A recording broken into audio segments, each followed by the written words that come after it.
Inscreva-se no novo canal da Igreja Aliança do Calvário no YouTube. Ricos conteúdos, aulas de EBD, exposições bíblicas e práticas das confissões históricas batistas, curso de Teologia Confessional Batista Reformado. Igreja Aliança do Calvário, novo canal no YouTube. Inscreva-se. Nós estamos estudando o segundo capítulo da nossa confissão de fé de New Hampshire. Estamos estudando do verdadeiro Deus. Na aula passada, nós falamos sobre os ofícios da Trindade na redenção. Qual que é a obra do Pai, do Filho e do Espírito Santo na redenção? Nós terminamos a aula passada falando sobre o pacto da redenção. Aquela aliança, aquele pacto que o Pai, o Filho e o Espírito Santo fizeram antes da criação do mundo, antes da criação dos seres humanos. Esse pacto da redenção, ele foi uma aliança, ele foi um combinado, um contrato entre o Pai, o Filho e o Espírito Santo sobre como eles atuariam para salvar o ser humano, como eles atuariam para trazer vida eterna para os que se arrependessem. Então, nós vimos na aula passada que a parte do Pai, nesse pacto da redenção, é que Ele elegeria quem deveria ser salvo e Ele enviaria o Filho.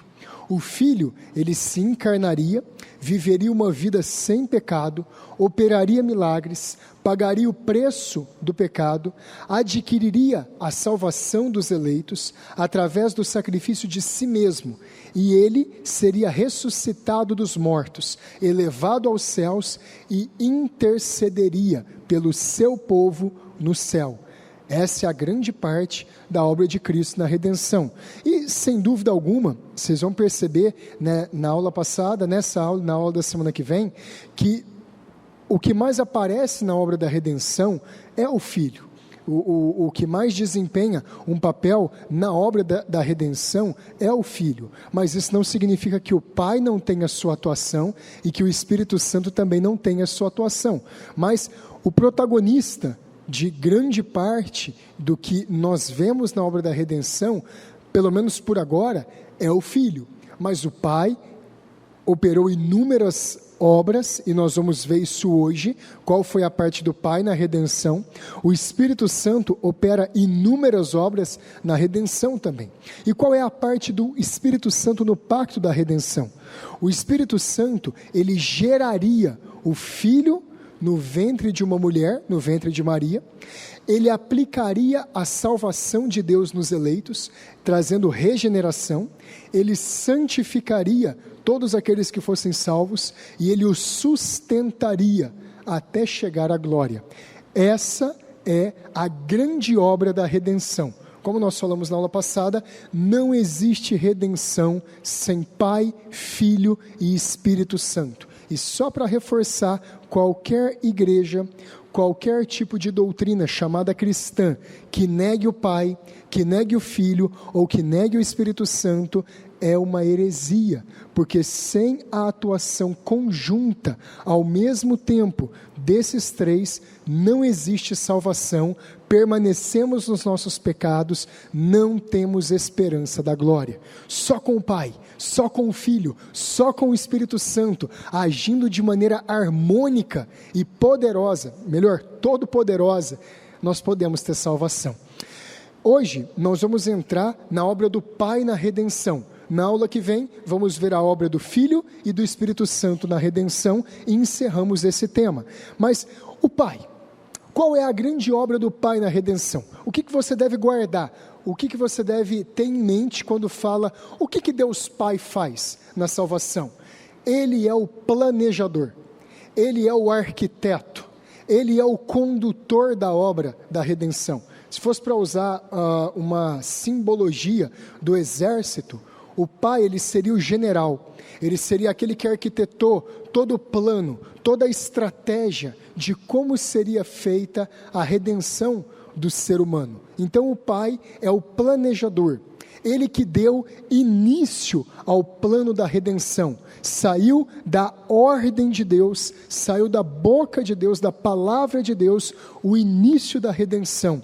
No Antigo Testamento, Deus o Pai, ele aparece muito. ele é o que mais aparece. Se você pegar a sua Bíblia aí, se você já leu o Antigo Testamento, você pode perceber que de Gênesis a Malaquias, você tem praticamente só o Pai aparecendo. Você vê Deus, você vê Jeová, você vê o Senhor. Não há nenhuma menção do nome de Jesus no Antigo Testamento. Às vezes que Jesus aparece no Antigo Testamento, é de maneira velada, de maneira encoberta. Muitas vezes quando Jesus aparece no Antigo Testamento, é como o anjo do Senhor, ou como ele apareceu lá para Moisés, para Josué, como um príncipe dos exércitos do Senhor, com uma espada nua. Então, quando você vê anjo do Senhor no Antigo Testamento, ou quando você vê um mensageiro, um príncipe do Senhor no Antigo Testamento, aquele é Jesus, só que o nome dele não aparece lá, são cristofanias. Fania, no grego, é aparição.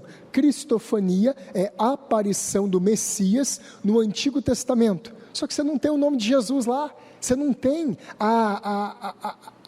a descrição dele claramente no Antigo Testamento como sendo o Salvador, mas ele está lá pontualmente. O Espírito Santo ele já aparece um pouco mais no Antigo Testamento, mas nem tanto quanto o Pai. Então você vê o Espírito Santo envolvido na unção de reis, muitas vezes envolvido na unção dos profetas. Você vai ver Isaías, por exemplo, dizendo: o Espírito do Senhor é sobre mim, pelo que me ungiu.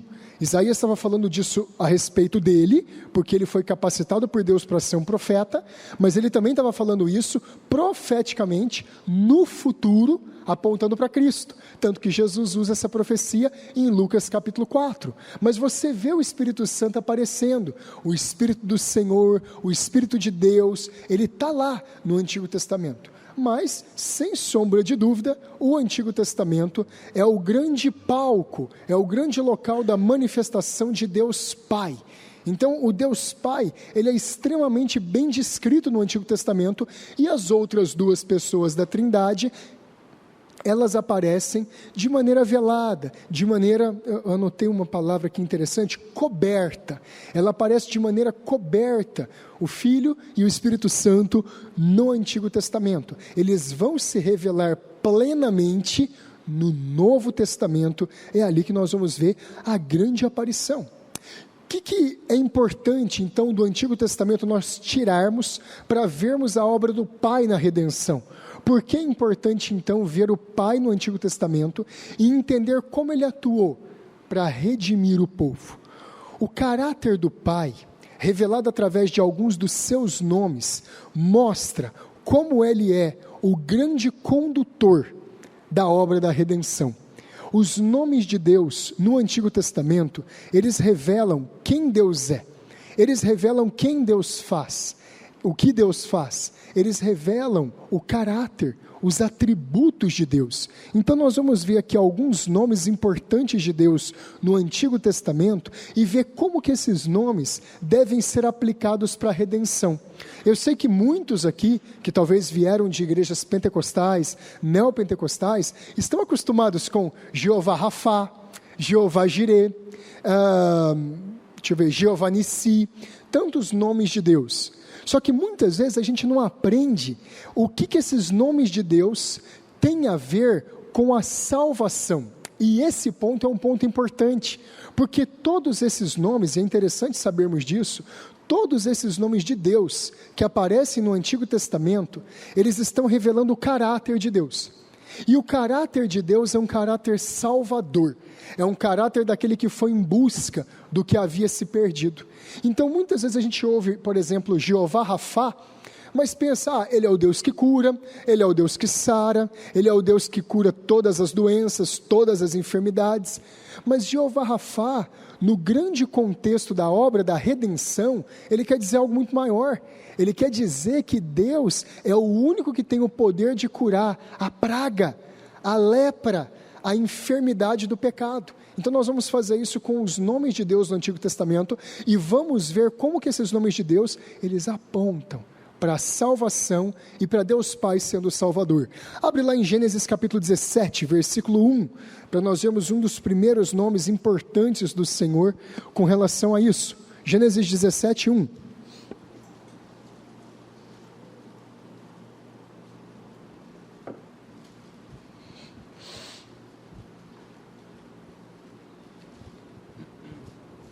Gênesis 17:1 diz assim: quando atingiu Abrão a idade de 99 anos, apareceu-lhe o Senhor e disse-lhe: eu sou o Deus Todo-Poderoso, anda na minha presença e sê perfeito.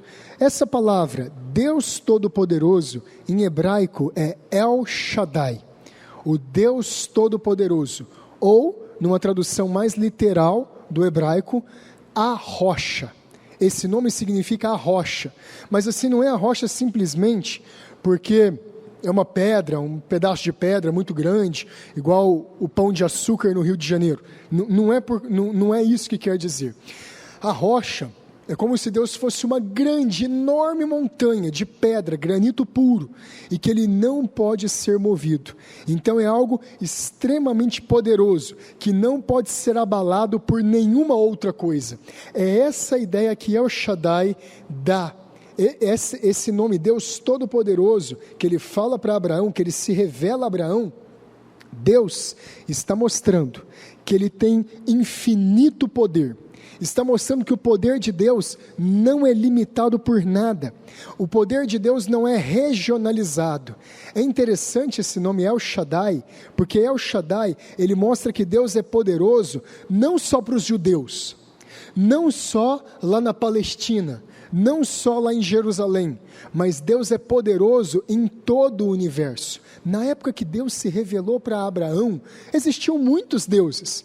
Os babilônicos, os caldeus, onde Abraão vivia, eles eram politeístas. Eles não eram monoteístas, que acreditavam em um único Deus. Eles acreditavam em vários deuses politeístas. Quando Deus se revela a Abraão, ele fala: eu sou maior do que todos esses outros supostos deuses, falsos deuses. Eu sou maior do que todos eles. Então Deus não é uma divindade regionalizada. Ele é onipotente em todo o universo e em todo o tempo. Queridos, isso aqui com relação à salvação é uma coisa extraordinária, porque somente um Deus que é onipotente em todo o universo e em todo o tempo, esse Deus tem poder de salvar tanto os judeus quanto os gentios. Pastor, por que isso é importante? Porque nenhum de nós que está sentado aqui nessas cadeiras hoje é judeu. Tem alguém aqui que nasceu de judeu, que tem mãe judia? Não tem ninguém aqui. Quem que é da tribo de Dan aqui? Naftali, tem alguém? Judá? Ninguém. Nenhum de nós somos judeus. Então, precisamos de um Deus todo-poderoso para salvar gentios, como nós, para salvar pessoas que não são de Israel. Se Deus fosse um Deus regionalizado, só lá, do povo judeu, nós estaríamos perdidos, precisaríamos ter um salvador nosso. Isso seria falso, seria um falso Deus. Então Deus ser o Todo-Poderoso significa que Ele salva homens e mulheres, de toda tribo, língua, raça e nação, como diz Apocalipse. Um outro nome de Deus importante para a salvação, Gênesis 14, um pouquinho para trás aí, Gênesis 14, 18 e 20, olha Deus revelando mais uma vez um nome que mostra a amplitude da atuação dele. Gênesis 14, 18 e 20, Melquisedeque, rei de Salém, trouxe pão e vinho, era sacerdote do Deus Altíssimo, abençoou ele a Abrão e disse: bendito seja Abrão pelo Deus Altíssimo, que possui os céus e a terra, e bendito seja o Deus Altíssimo, que entregou os teus adversários nas tuas mãos, e de tudo lhe deu a Abrão o dízimo. Perfeito. Por que essa passagem é importante? Porque ela chama Deus de o Altíssimo. Altíssimo em hebraico é El Elyon, o Deus Altíssimo, o Deus que está acima de qualquer outro. Esse nome também, El Elyon, ele significa a majestade, aquele que é a majestade indescritível. Quando fala Altíssimo, isso aqui está ligado com aquele pronome de tratamento, Alteza, Vossa Alteza, é a maneira como nós nos referimos a reis, príncipes ou imperadores, é a Vossa Alteza, está muito elevado. Esse nome de Deus mostra que Ele está muito elevado, acima do pecado e acima das fraquezas humanas, portanto Ele pode salvar aqueles que são fracos.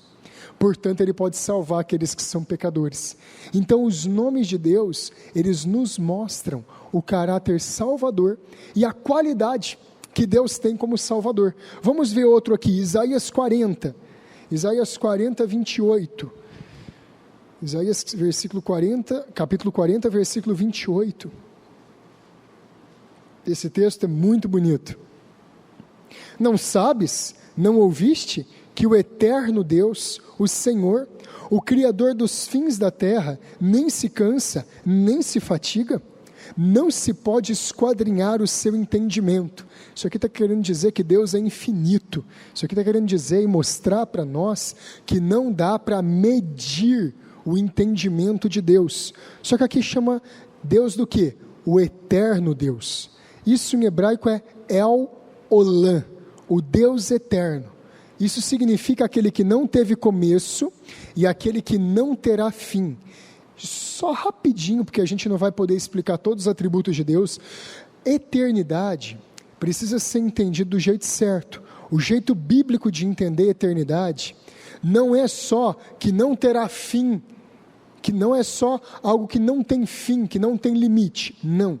Eternidade significa sem limite para o passado e sem limite para o futuro.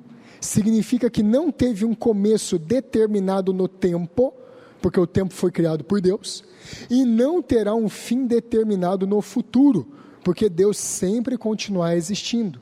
Então, ser eterno, no entendimento bíblico, é uma eternidade absoluta, não é uma eternidade futura apenas, é uma eternidade de todos os tempos, eternidade passada também. Então Deus, Ele tem essa eternidade, sem começo, sem fim, e isso mostra também que Deus é constante, Deus é imutável. Por que é importante saber que o Pai é imutável, é constante, e por que isso faz toda a diferença na salvação? Porque Deus não salva o Mike hoje, e amanhã Ele, não vou salvar mais não. A salvação de Deus não é bem me quer, mal me quer, bem me quer, mal me quer. Hoje eu estou bom, estou salvando todo mundo. Então a gente tem que dar sorte de morrer hoje. Amanhã eu não estou bom não, vou mandar todo mundo para o inferno. Não, Deus é constante, é o El Olam. Ele é a única constante verdadeira do universo. E Deus, a salvação que Deus proporciona não é uma salvação passageira, não é uma salvação condicional. Por isso Ele fala, com salvação eterna os salvarei, com amor eterno os amei. É esse o ponto. Saber da eternidade de Deus e que o Pai tem esse caráter, é que a nossa salvação não pode sofrer perda. Nós não podemos perder a nossa salvação. A salvação é uma garantia de Deus. Lembra de Jesus no Novo Testamento? O Pai é maior do que todas as coisas e ninguém os pode arrebatar das suas mãos. Aqueles que estão nas mãos do Pai, ninguém pode tomar. As almas que pertencem ao Pai. A eternidade de Deus garante isso para nós. Um outro nome de Deus, esse aqui ele é bem pouco conhecido. Volta em Gênesis, no capítulo 16, versículo 13. Mas esse nome aqui é importantíssimo.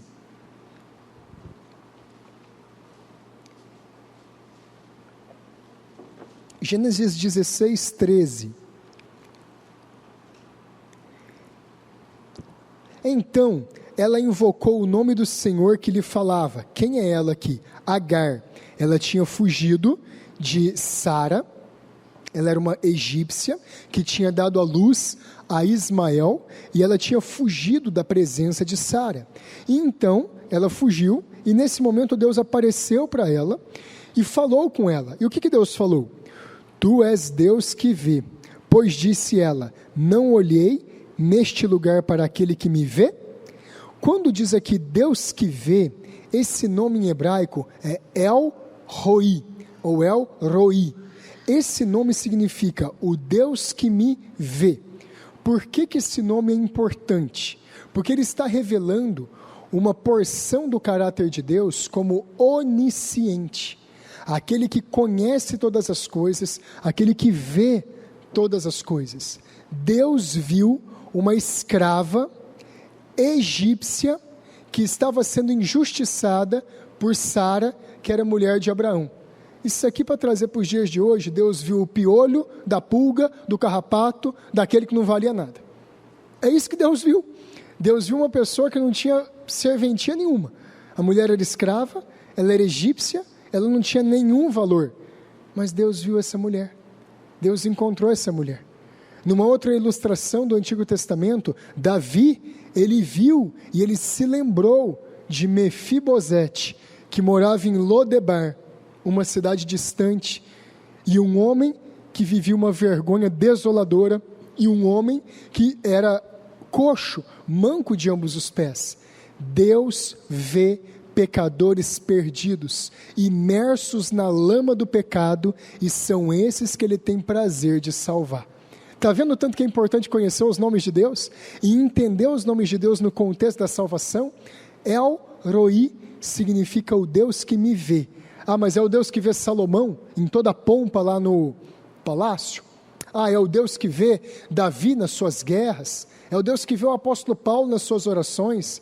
Não, é o Deus que vê o pequeno, é o Deus que vê a filha de Jairo, é o Deus que vê o filho da viúva de Naim, é o Deus que vê o endemoniado gadareno. Esse é o Deus que nos vê, o Deus que vê os pequenos, os pobres, porque Deus veio envergonhar a sabedoria dos sábios e destruir a riqueza dos grandes, e veio exaltar os pobres e os humildes. É o Deus que me vê, e esse nome é importantíssimo para a salvação. Mais um, Gênesis 22, um pouquinho para frente aí, 22:14. Ah, esse aqui eu sei que vocês já cantou muita música com o nome dele, hein? E pôs Abraão por nome aquele lugar: o Senhor proverá. Daí dizer-se até o dia de hoje: no monte do Senhor se proverá. Esse é Jeová Jirê, é o Deus da provisão, é o Deus que proverá. Por que Abraão deu esse nome para aquele lugar e chamou Deus de Deus da provisão? Abraão, ele iria sacrificar o seu próprio filho Isaque, como uma ordem de Deus. Quando ele estava pronto para matar a criança, tinha pego o cutelo e ele ia matar aquela criança, o anjo, ele fala para Abraão: não faças tal coisa, Abraão, o Senhor já viu que você o ama e que você não negou a ele o seu filho, o seu único filho. E aí Abraão olha para o lado e ele vê um cordeiro preso pelos chifres, num arbusto, numa sarça. Abraão pega aquele cordeiro e oferece aquele cordeiro em sacrifício. Isso é uma metáfora, isso é um tipo muito importante no Antigo Testamento, mostrando que, ao invés do pecador Isaque morrer como sacrifício a Deus, o próprio Deus providenciou um cordeiro, que simbolizava um animal puro, sem pecado, e aquele cordeiro foi o sacrifício pelo pecado. Isso é claro que é uma simbologia tremenda da pessoa do Senhor Jesus Cristo. Isaque ficou vivo e o cordeiro foi morto. E foi exatamente isso que Deus fez, aproximadamente perto daquele lugar ali do Monte Moriá, bem perto ali, no monte agora chamado Calvário, foi ali que Deus matou o Cordeiro de Deus que tira o pecado do mundo. Então, quando Abraão fala Jeová Jirê, não está querendo dizer aqui, gente, por favor, de provisão financeira. Não está querendo dizer que Jeová Jirê, o Deus que provê, o Deus que me prospera, que dá tudo o que eu preciso. Não. É claro que Deus provê financeiramente, é claro que Deus honra a vida dos filhos dele financeiramente, mas o principal que está em foco aqui é que esse nome indica uma promessa de redenção para o pecado. Deus providenciaria, Ele proveria uma maneira de redimir o homem do pecado, e isso aqui é o mais importante, é o mais extraordinário. Jeová Jirê, então, mostra que Deus, Ele traria uma provisão para o pecado. Vamos ver um outro aqui, Êxodo 15, versículo 26. Esse aqui também é famoso.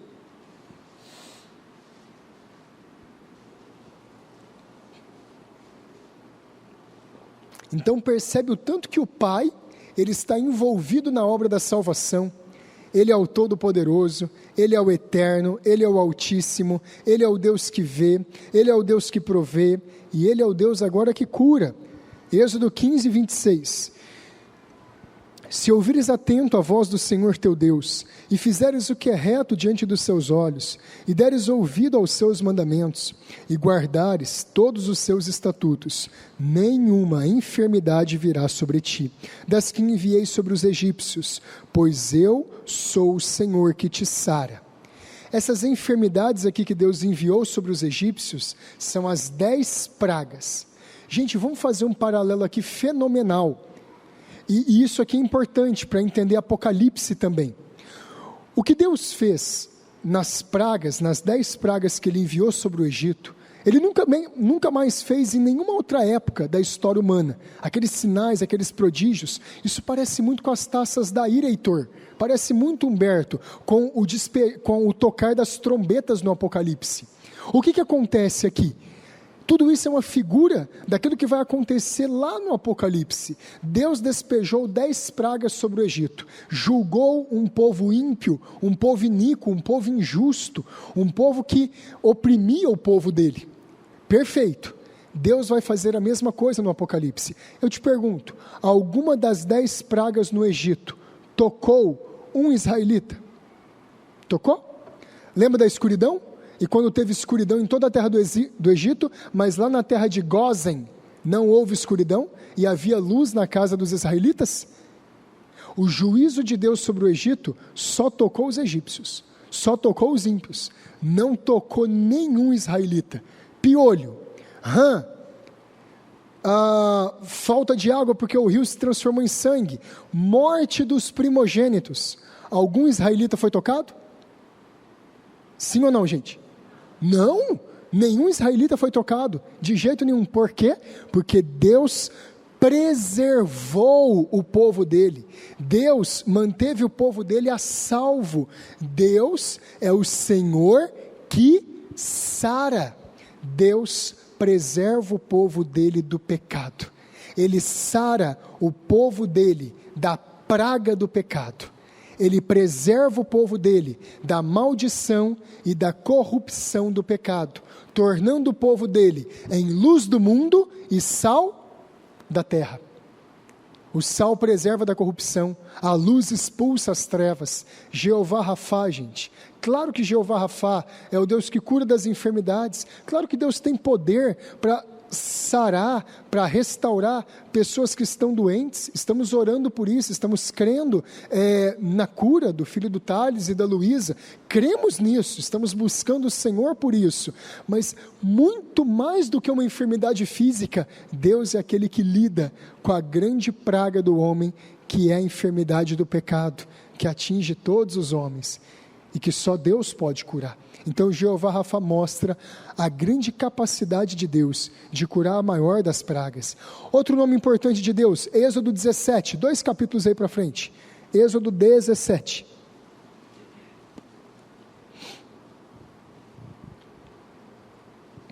Versículo 15.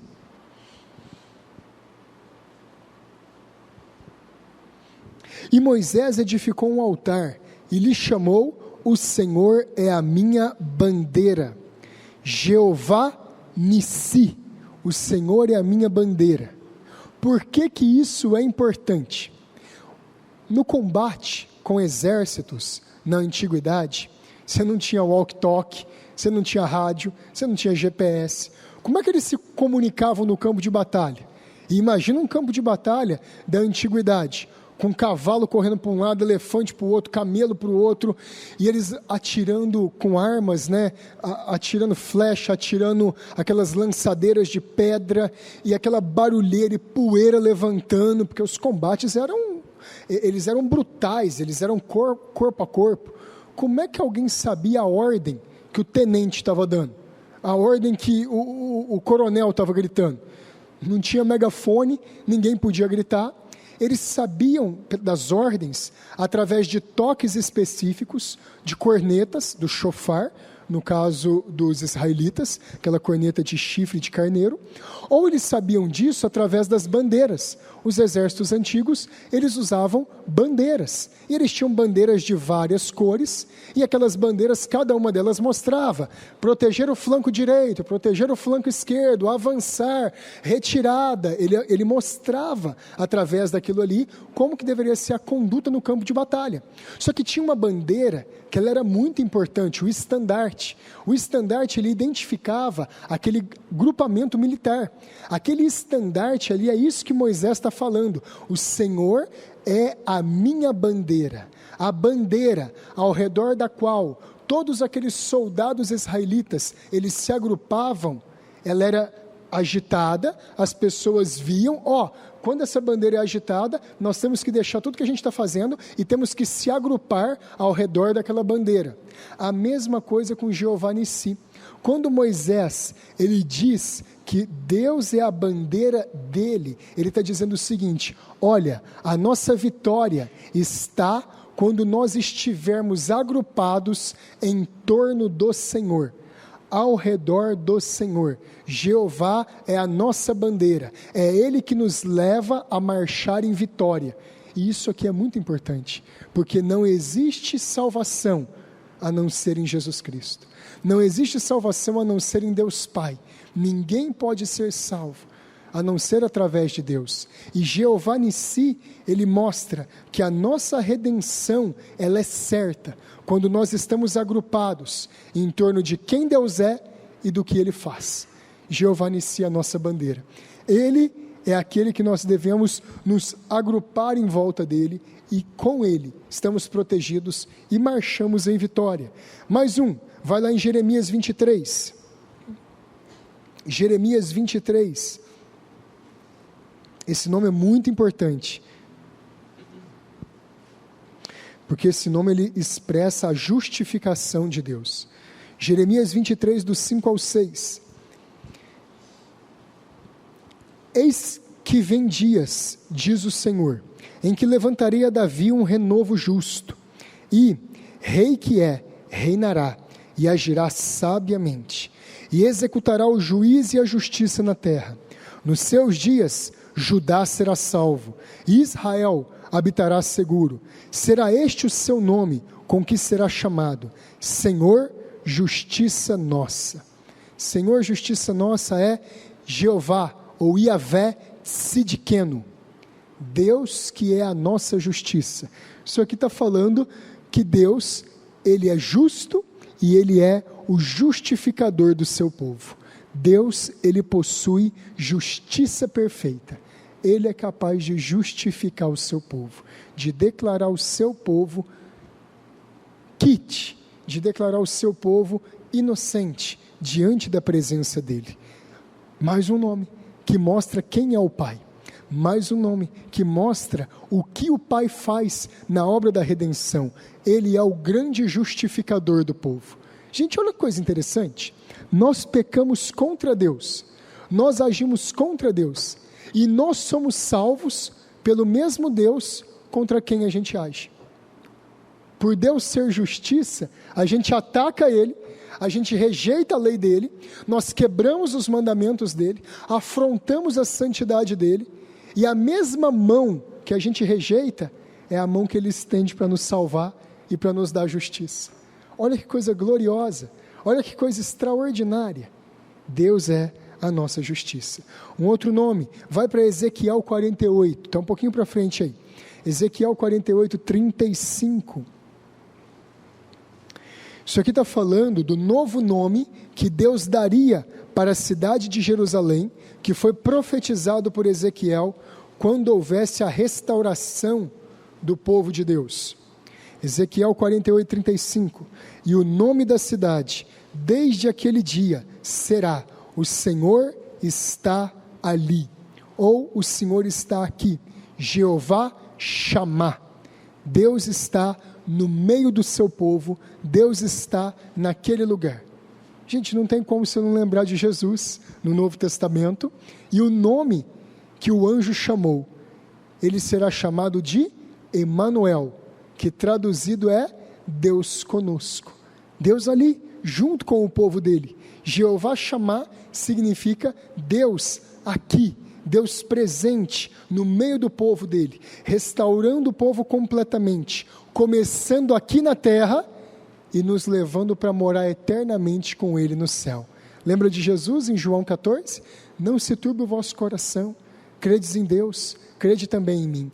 Na casa de meu Pai há muitas moradas. Se não fosse assim, eu vou teria dito, eu vou preparar-vos um lugar, e quando vos tiver feito morada, voltarei, virei, e vos levarei para mim mesmo, para que onde eu estiver, estejais vós também.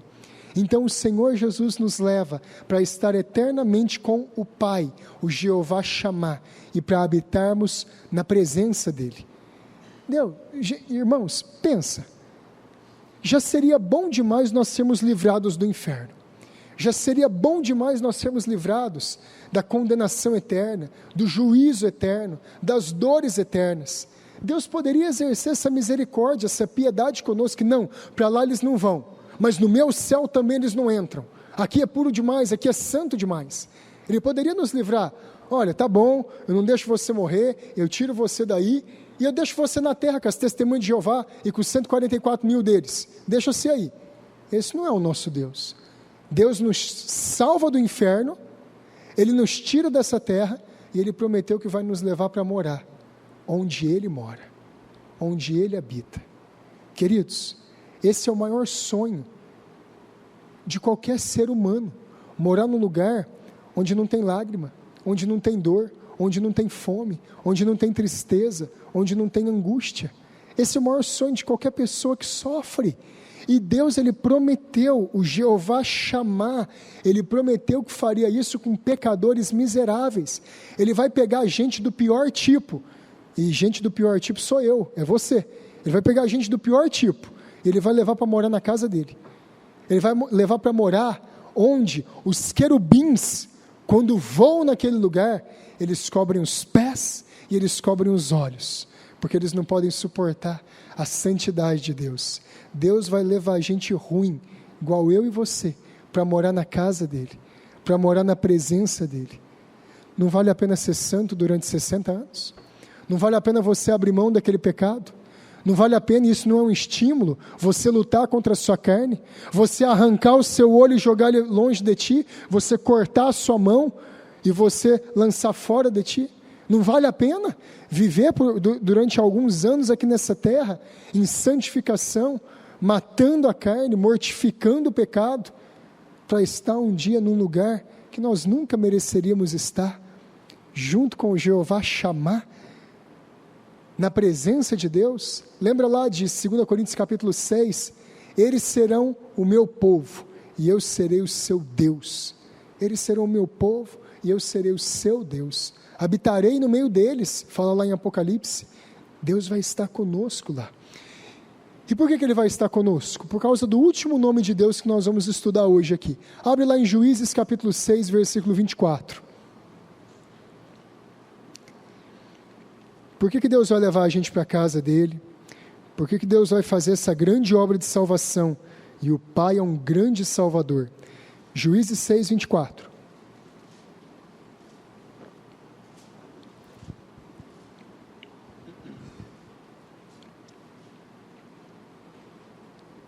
Então Gideão edificou ali um altar ao Senhor, e lhe chamou: o Senhor é paz.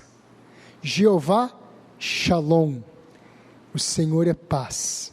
O que significa essa paz aqui? Jeová Shalom mostra que Deus mesmo é quem estabelece a paz com o seu povo.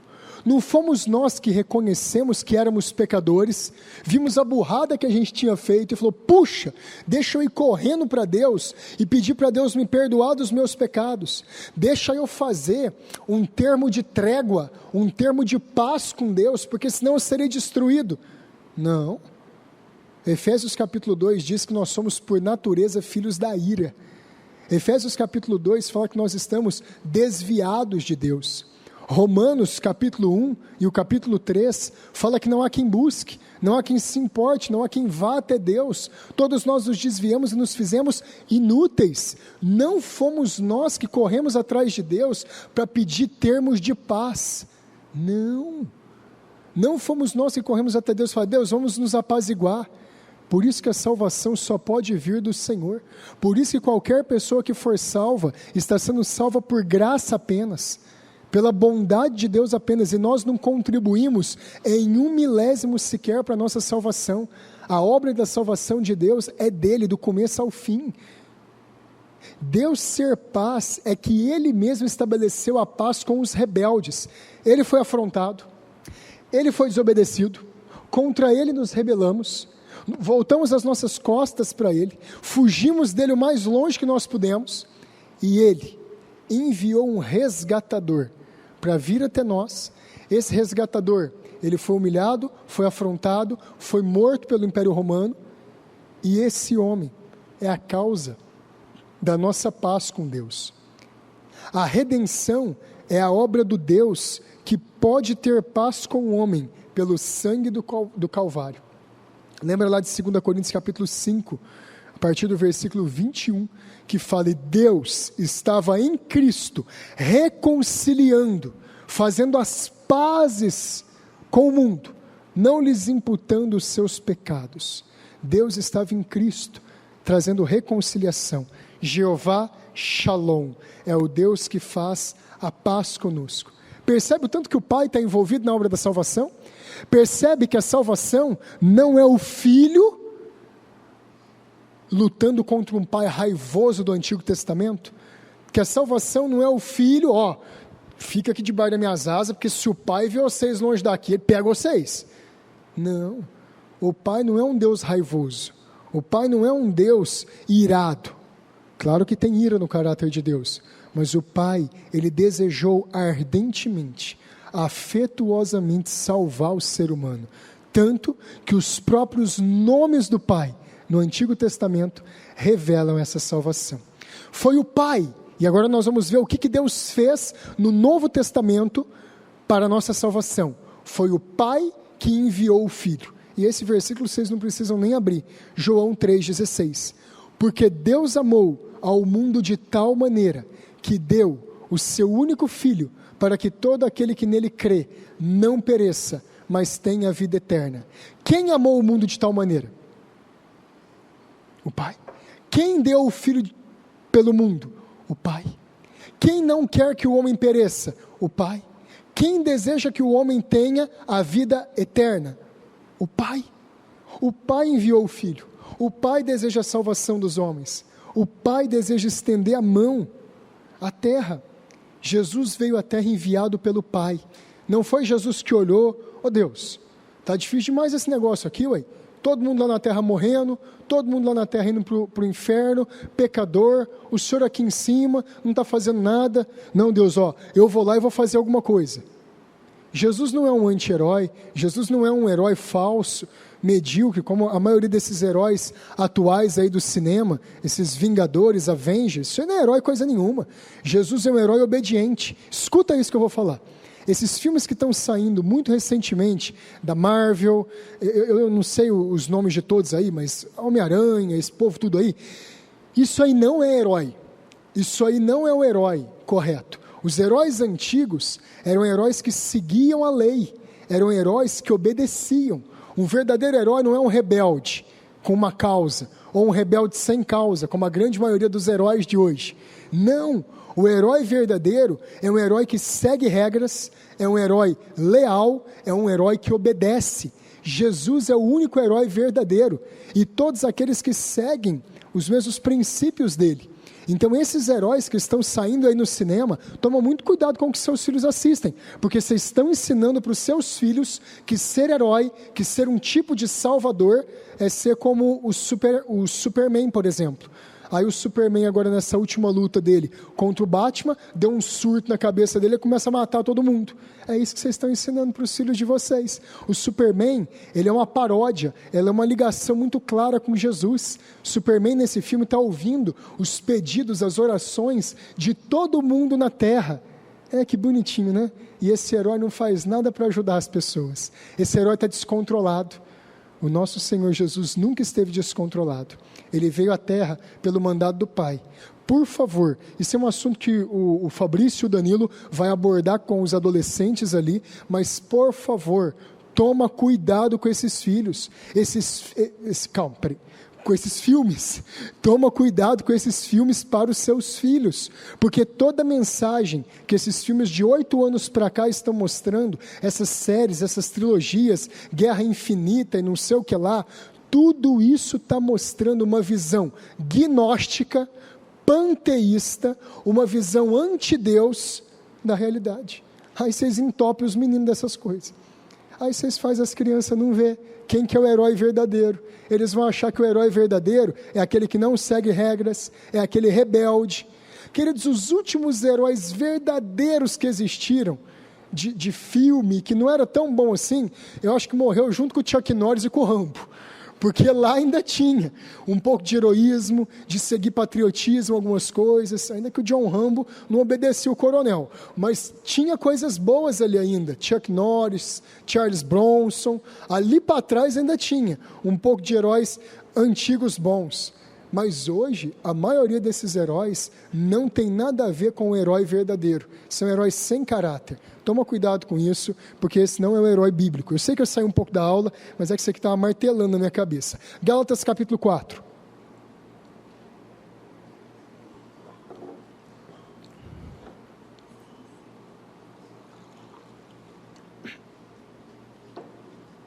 Gálatas 4:4. Quem enviou o Filho? Foi o Pai. Ele mostrou um intenso desejo de salvar. Gálatas 4:4 e o 5. Vindo, porém, a plenitude do tempo, o momento exato, Deus enviou o seu Filho, o Pai enviando o Filho, nascido de mulher, nascido sob a lei, nascido para obedecer. Jesus veio para ser o herói de verdade, porque ele obedeceu a lei, nascido sob a lei, para resgatar os que estavam sob a lei, a fim de que recebêssemos a adoção de filhos. Quem enviou o Filho? O Pai. Jesus veio cumprindo exatamente o mandamento do Pai. Ele veio cumprindo exatamente a lei do Pai. Ele veio cumprindo exatamente a ordem, o mandato que o Pai deu para ele. Foi o Pai que enviou o Filho, foi o Pai que teve desejo de salvar. O Pai imputou o pecado do seu povo no Filho. Quem fez a obra de imputação do pecado do povo de Deus no Filho de Deus foi o próprio Deus. Romanos 8:3. Abre lá. Romanos 8:13, eu já vou lendo para nós não demorarmos. Porquanto o que fora impossível à lei, no que estava enferma pela carne, ninguém jamais conseguiu cumprir a lei, porque a nossa carne tem a enfermidade do pecado. Portanto, ninguém foi capaz de ser perfeito aos olhos da lei.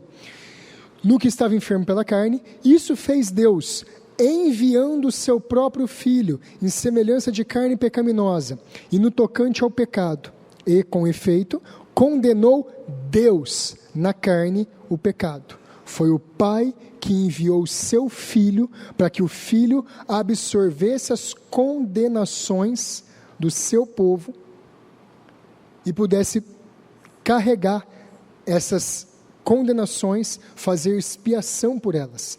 Imputar significa que Deus contou o nosso pecado na conta de Jesus. Foi o Pai que contou que quando Jesus foi justo, ele pagou pelos nossos pecados. A obra da imputação foi o Pai quem fez. 2 Coríntios 5:21. Aquele que não conheceu o pecado, ele o fez pecado por nós, para que nele fôssemos feitos justiça de Deus. Nós somos justificados, porque o pecado nosso foi imputado a Cristo por Deus. Foi o Pai que imputou o nosso pecado em Jesus. Foi o Pai que puniu o seu Filho. Isaías 53:4. Gente, isso aqui é importantíssimo. Quem puniu a Cristo na cruz do Calvário não foi Satanás. Quem puniu Cristo na cruz do Calvário não foi o diabo. O diabo não tem nada a ver com Jesus morrendo na cruz. Quando Jesus morreu na cruz, eu via Satanás caindo do céu como um raio. Ele foi despojado do poder dele pela morte sacrificial e perfeita, impecável de Jesus. Jesus não ofereceu sacrifício nenhum para o diabo. Jesus não ficou 3 dias e 3 noites preso no inferno, o inferno em festa se alegrando, o inferno estourando champanhe, dando a volta olímpica, e tadinho do Filho de Deus, lá no inferno, preso numa masmorra, sofrendo, sou capetão, deixa eu sair daqui. Escambau, esse não é o meu Jesus não, esse não é o Jesus da Bíblia não. Isso é uma heresia, e tem uma música do Diante do Trono que fala isso. E o inferno em festa se alegrou, pensavam ter vencido o Filho de Deus. Mentira, isso é falsa doutrina, isso é coisa de Benny Hinn, de Kenneth Hagin, isso é heresia. O inferno em festa não alegrou coisa nenhuma. Quando Jesus Cristo morreu, ele desceu no inferno para cumprir Apocalipse capítulo 1, versículo 18, depois você lê: eis que estou vivo pelos séculos dos séculos e tenho nas minhas mãos a chave da morte e do inferno. Jesus desceu ao mundo dos mortos como imperador. Jesus desceu ao mundo dos mortos como conquistador. Ele desceu lá para declarar às trevas e a todos os mortos que ele é rei de reis e senhor de senhores, que ele tem todo o poder nos céus e na terra. Não tem nada disso de Jesus ter sofrido pelo diabo, não. Isaías 53, certamente ele tomou sobre si as nossas enfermidades, e as nossas dores levou sobre si, e nós o reputávamos por aflito, ferido de Deus e oprimido. Mas ele foi traspassado pelas nossas transgressões, e moído pelas nossas iniquidades. O castigo que nos traz a paz estava sobre ele, e pelas suas pisaduras fomos sarados. Com a imputação do pecado do seu povo a Cristo, Deus fez cair sobre Jesus a sua ira, o seu julgamento. As exigências da justiça de Deus foram satisfeitas pela punição do Senhor Jesus, mas foi o Pai que puniu a Cristo na cruz, não foi o diabo. Mais um, foi o Pai que ressuscitou Jesus dos mortos. Quem ressuscitou Jesus dos mortos? Foi o Pai. Esse ponto aqui é interessante da ressurreição, porque você vai ver que o próprio Jesus se ressuscitou dos mortos, você vai ver que o Pai ressuscitou Jesus dos mortos, e você vai ver que o Espírito Santo ressuscitou Jesus dos mortos. A ressurreição é um evento tão importante na obra da redenção, Natanael, que o Pai, o Filho e o Espírito Santo tem versículo para eles, dizendo que todos eles ressuscitaram Jesus dos mortos, e dizendo que o próprio Jesus se ressuscitou a si mesmo dos mortos. Vamos ver o Pai fazendo isso, Atos 2, versículo 29 ao 32. Irmãos, seja-me permitido dizer-vos claramente a respeito do patriarca Davi, que ele morreu e foi sepultado, e o seu túmulo permanece entre nós até hoje. Sendo, pois, profeta, e sabendo que Deus lhe havia jurado que um dos seus descendentes se assentaria no seu trono, prevendo isso, referiu-se à ressurreição de Cristo, que nem foi deixado na morte, nem o seu corpo experimentou corrupção. A este Jesus, Deus ressuscitou, do que todos nós somos testemunhas. O Pai ressuscitou a Jesus dos mortos. Jesus foi ressuscitado pelo poder do Pai. A aula que vem a gente vai ver que Jesus ressuscitou a Ele mesmo e que o Espírito Santo ressuscitou a Cristo dentre os mortos também. Outro, o Pai exaltou Jesus. Foi o Pai que deu glória para Jesus. O Pai deu honra, reconheceu a majestade de Jesus. Veja lá Filipenses 2, do 9 ao 11. Pelo que também Deus o exaltou sobremaneira. Quem que exaltou Jesus? Deus. Foi o Pai que exaltou, mas não exaltou pouco não, exaltou sobremaneira, exaltou muito alto, elevou muito a Jesus, e lhe deu o nome que está acima de todo nome, para que ao nome de Jesus se dobre todo o joelho nos céus, na terra e debaixo da terra, e toda língua confesse que Jesus Cristo é Senhor, para a glória de Deus Pai. Está escrito aqui, Jesus é Senhor, Jesus é Deus, e tudo isso dá glória para o Deus Pai, tudo isso honra o Deus Pai, tudo isso aqui está voltado para o Deus Pai, foi Deus Pai que exaltou o Senhor Jesus. Olha o Pai como uma pessoa da Trindade agindo na obra da redenção. O último, o Pai, chama todos os homens ao arrependimento e à fé, porque senão a gente não tem evangelho. Se não houver chamado ao arrependimento, e se não houver chamado à fé em Cristo Jesus, não existe evangelho. Então nós temos que ver que o Pai chama os homens, ordena os homens a se arrependerem. Abre lá em Atos 17, 30 e 31. Vou esperar vocês abrirem porque esse versículo é importante.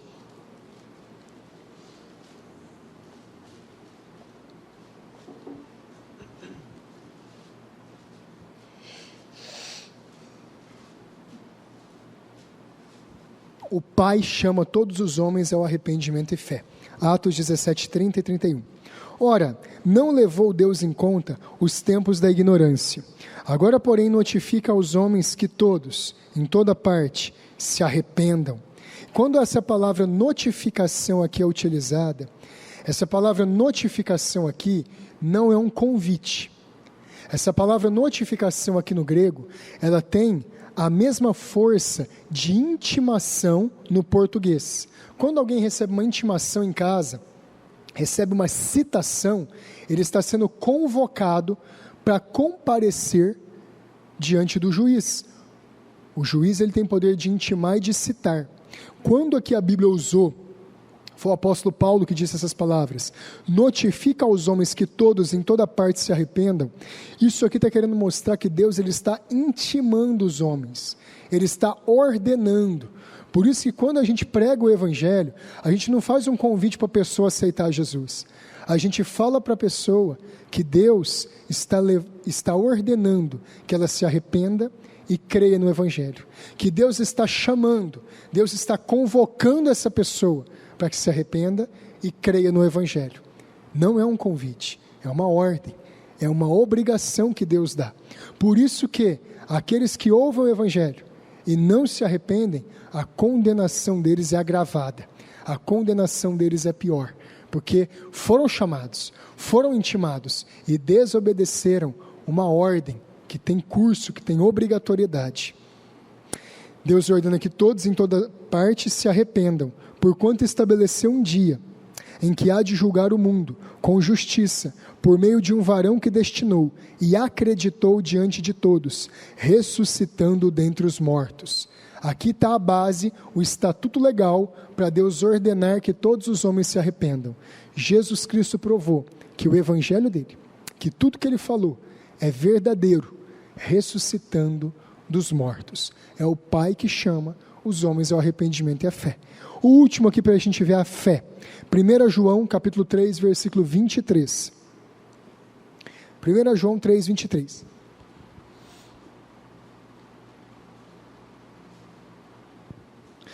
Ora, o seu mandamento, e aqui o mandamento é do Pai.